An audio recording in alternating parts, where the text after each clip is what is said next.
നമസ്കാരം. അങ്ങനെ ജാൻ മണി വീട്ടിലേ പോയി.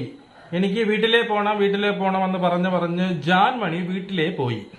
അപ്പോ ഇവിടെ നിങ്ങളെല്ലാവർക്കും ഒരു സംശയമുണ്ട്.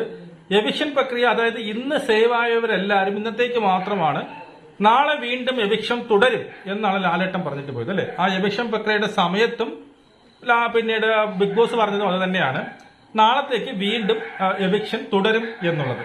അപ്പൊ നാളെ ആരെങ്കിലും എവിക്റ്റ് ആവോ എന്നുള്ളതായിരിക്കും നിങ്ങളുടെ എല്ലാവരുടെയും ക്വസ്റ്റ്യൻ. കാരണം ഇത്രയും ഏതാണ്ട് 50 ദിവസത്തോളം എത്തി, ഇതുവരെക്കായിട്ടും 19 പേര് അവിടെ ഉണ്ട്. ഒരു എവിക്ഷൻ മാത്രമേ നടന്നിട്ടുള്ളൂ. അതിന് മുമ്പായിട്ട് നമ്മൾ പറഞ്ഞിരുന്നു ജാൻമണി പോകുന്നുണ്ട് എന്നുള്ള കേസ് പറഞ്ഞു. വേറെ ആരും എവിക്റ്റ് ആയ കേസ് അറിഞ്ഞിരുന്നെങ്കിൽ നമ്മൾ പറയാമെന്ന് പറഞ്ഞിട്ടുണ്ട്. അറിഞ്ഞില്ല, അതുകൊണ്ടാണ് പറയാത്തത്. ഓക്കെ, അപ്പൊ ഇനി നാളെ എവിക്ഷൻ ഉണ്ടോ എന്ന് ചോദിച്ചു കഴിഞ്ഞാല് ഞാൻ അറിഞ്ഞത് ജാൻമണി മാത്രമേ പുറത്ത് പോയിട്ടുള്ളൂ എന്നുള്ളതാണ് അറിഞ്ഞത്. ഒരു എവിക്ഷൻ മാത്രമേ ഉള്ളൂ, അത് ജാൻമണി മാത്രമാണല്ലോ. അത് ശ്രീരേഖയും ഈ പറഞ്ഞ അൻസിബ അങ്ങനെയൊക്കെ പോയത് കുറെ ന്യൂസുകൾ, ഫേക്ക് ന്യൂസുകൾ വന്നിട്ടുണ്ട്. അതൊന്നും സത്യമല്ല. ഞാൻ അറിഞ്ഞത്, ഇതുവരെ നമ്മൾ പറഞ്ഞതൊന്നും തെറ്റിയിട്ടില്ല, ഇതും തെറ്റില്ല എന്ന് ഞാൻ കരുതുന്നു. ഞാൻ അറിഞ്ഞത് ജാൻമണി മാത്രമേ പുറത്തു പോയിട്ടുള്ളൂ, മറ്റാരും എവിക്റ്റ് ആയിട്ടില്ല. ഈ വീക്കിൽ ഒരു എവിക്ഷൻ മാത്രമേ ഉള്ളൂ എന്നുള്ളതാണ് ഞാൻ അറിഞ്ഞത്.